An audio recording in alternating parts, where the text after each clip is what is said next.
Bagay na huwag ninyong sasabihin sa iba para umasenso.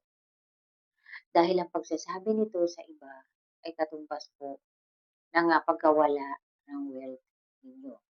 Kaya mahalaga, ilihim ito at kung paano nga ba ninyo i-enhance ang mga area na ito base sa inyong animal science. Ito po ang pag-uusapan natin ngayon para alam ninyo ang gagawin at para malaman ninyo kung paano ninyo i-enhance. Kung mahilig ka sa ganitong mga video, huwag kalimutan mag-like, mag-subscribe, at i-share mo na rin para malaman ang kanilang mga swerte sa buhay. Para po sa comment ni ma'am, ayon po sa kanya, inilagay niya sa isang altar ang kanyang Goddess Fortuna at si General Juan Kung. Mamaya po pag-usapan natin yan mga madam.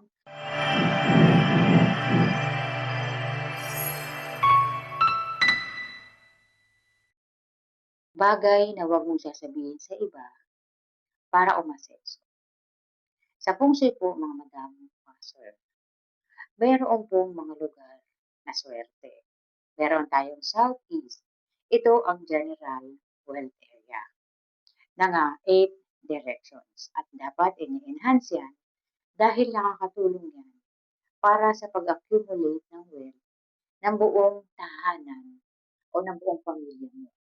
Ngayon, kung halimbawa po na yung Southeast area ay missing at talagang no choice na hindi kayang enhance, pwedeng tingnan ang wealth area ng head of the family o yung ina ng tahanan.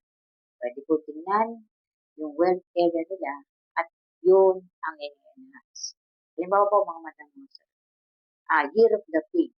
Halimbawa po, ang wealth area ng Year of the Pig ay nasa northwest at west area.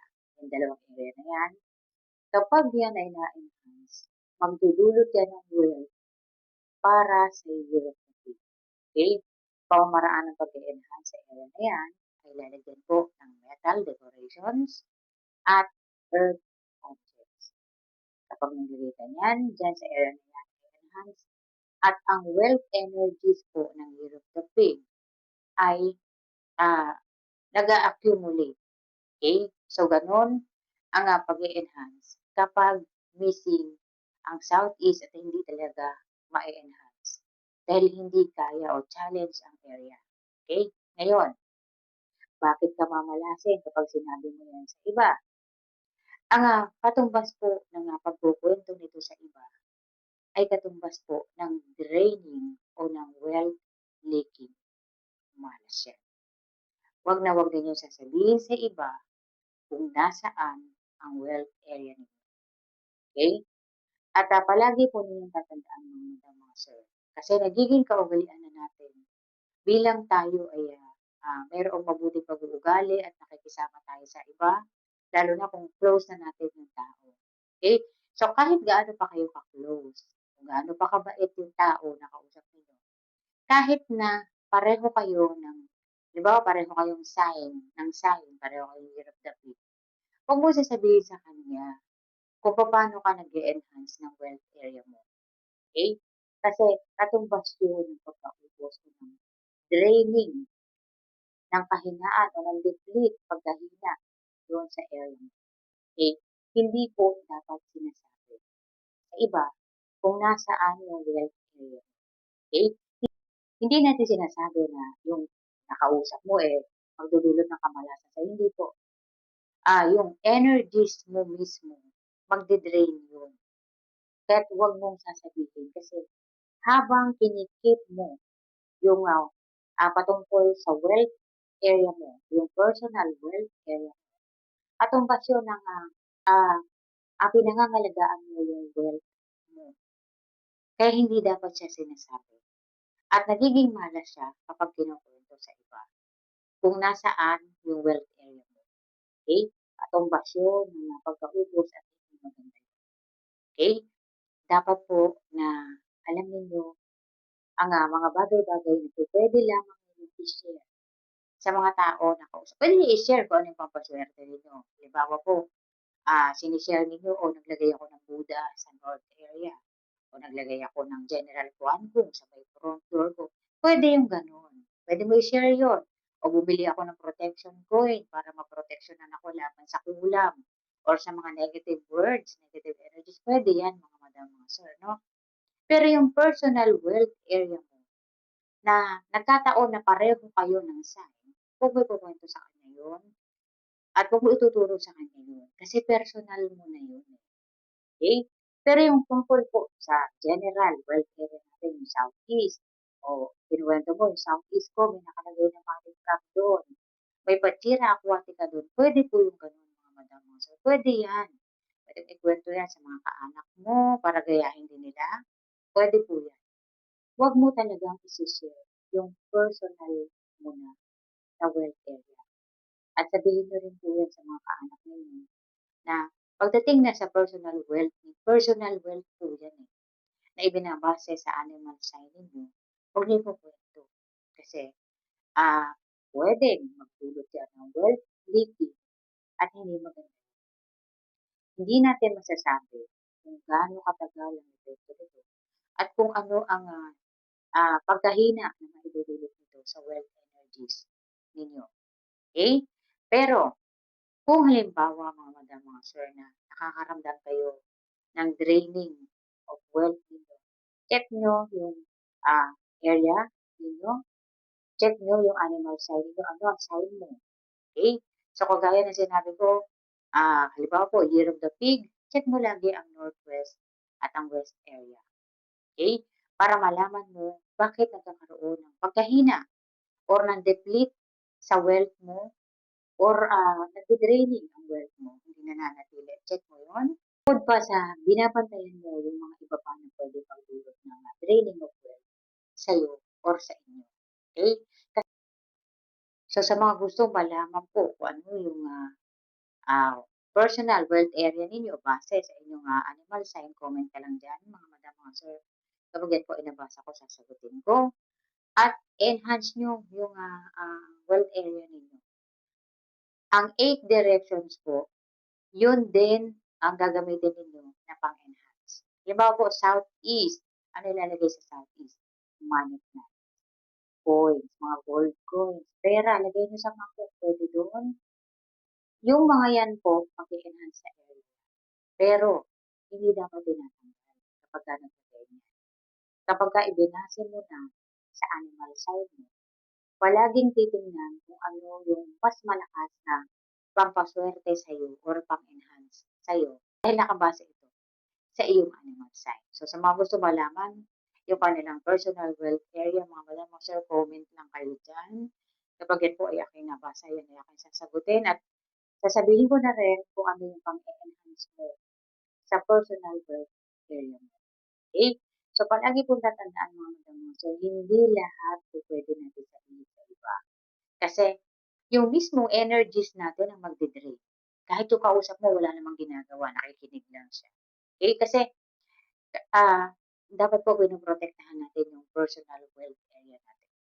Nagli-leak yan kapag ikaw mismo ang nagkwento nito sa iba at nagde-drain ng dahan-dahan or nagkakaroon ng wealth leaking yan at makakaapekto ito sa'yo. Okay? At para po sa comment ni ma'am tungkol po sa kanyang, goddess costume na nilagay niya sa altar, ah, kasama yung, general kwan, kung puwede po ito pagsamahin. Ma'am, ayon po sa mga modern, master ngayon, ayon sa kanila, puwede itong pagsamahin kasi compatible yung energies nila. Ngunit po, dahil ang, Greek goddess po ay hindi po yan sa feng shui, yan po ay Greek goddess, okey? So, hindi siya kasama sa mga, lucky charms na nasa feng shui, pero may mga nagsasabi na, puwede silang pagsamahin at compatible yung energies nila kasi pareho naman sila na, nag-a-attract ng wealth at nagpo-protect din naman ito. Iwasan lang na, ma-disrespect yung mga ito. Puwede naman, pero po, bumase ka sa pakiramdam mo, ma'am. Halimbawa po, nung nilagay mo naman 'yan, wala namang kahit anong negative energies, walang nabasag na mga bagay, or wala namang anumang, pakiramdam ka na yung energy sa paligid mo biglang naging malungkot or naging malamlam yung enerhiya sa paligid mo. Kung wala kang gano'ng naramdaman, puwede naman 'yan.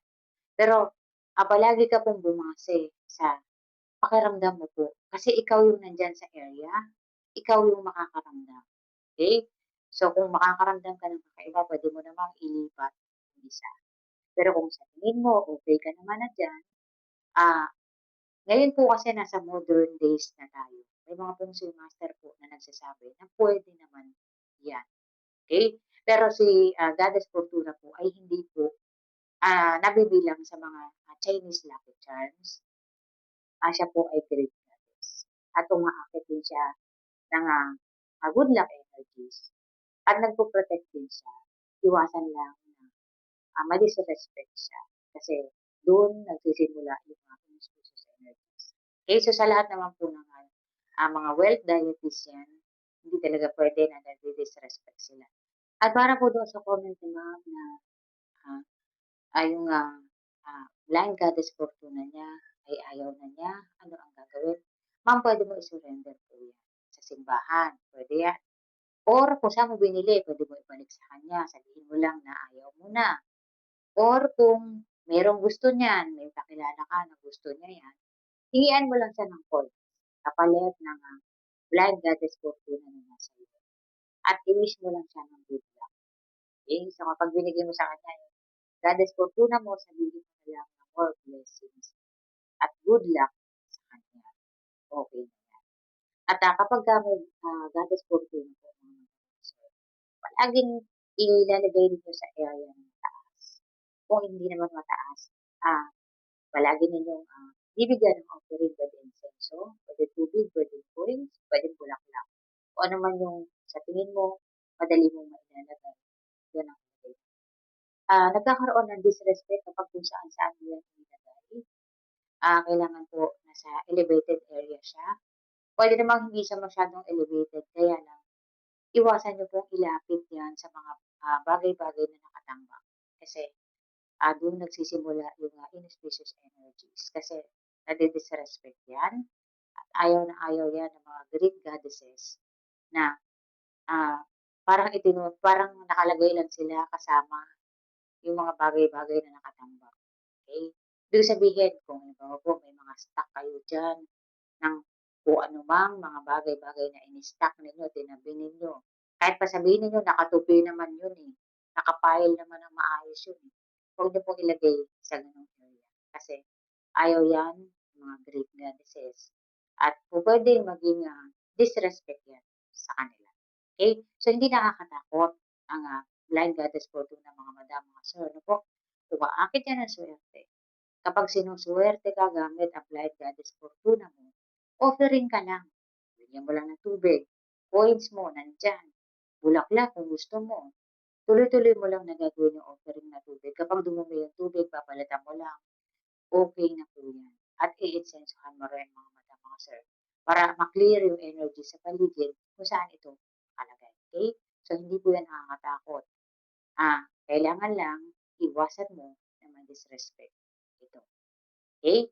At para po sa comment ni ma'am, siya daw po ay nag-egg cleansing, nabasag ang dilaw at ito ay naging, cloudy. Ano ang gagawin? Ulitin mo po, mag-cleanse ka ulit at tingnan mo kung buo na yung dilaw, okey? Wala naman pong, nagiging problema kung halimbawa nabasag yung, yellow 'no, yung gitna. Ulitin mo lang ng isa pang beses at tingnan mo kung buo na ba ito. Kasi, yung iba nga po hindi hindi man nababasag yung dilaw, nag-iiba naman ang kulay nito kasi nakukuha yung negative energies, okey? So, kahit mabasag pa yung dilaw sa gitna o yung yellow sa gitna, okey lang yun. Kapag nabasag lang, ulitin mo at siguradong makikita mo naman na yan buo na, okey? Kasi gano'n po kapagka nagkaroon ng, nabasag ito, inuulit lamang po yan mga madam, mga sir. At para po sa comment ni ma'am, saan puwedeng maglagay sa sasakyan ng, elephant and rhinoceros stickers. Ma'am, puwedeng ilagay sa windshield kung nais mo, puwede yan. Puwede ilagay sa windshield yan kung pupuwede. Eh, kung hindi puwede sa windshield, puwede sa dashboard. Kailangan lang, kapag dinikit mo siya, natatanaw siya. Kapag sumilip ka sa bintana sa labas, natatanaw yung sticker. kailangan yun kasi kailangan matanaw niya kung sino man yung, papasok sa sasakyan mo. Okay, so kahit saan, parte ng sasakyan mo basta nakikita siya, eh, wag mo itatago kasi hindi niya makikita yun kung sino yung lalapit at papasok sa sasakyan mo, okey? At yung nagtatanong po kung saan makaka-order ng protection coin, may products po sa video mga madam, mga sir. Click niyo lang po 'yan, didiretso na po 'yan sa platform na kung saan kayo makaka-order. Ako po ay affiliate niyan, okey? So yung mabibili niyo na coins diyan, 'yan ay, good, cleanse 'yan at original 'yan. Susuotin niyo na lang 'yan. Puwede rin, kung nais niyo pasinagan sa sikat ng araw or sa buwan, puwede. Para, mas ma-enhance ito pero puwedeng, i-stay mo lang saglit sa tahanan mo 'pag dumating, paglipas ng isang oras puwede mo na ilagay sa plastic at ilagay mo na sa, undergarments mo para maproteksyonan ka. Okey po, at para po dun sa mga nagtatanong kung papaano umorder ng, money plant at yung iba pang, nais nilang orderin, meron po tayong product sa video, makikita niyo po yan, nagfa-flash po yan mga madam, mga sir.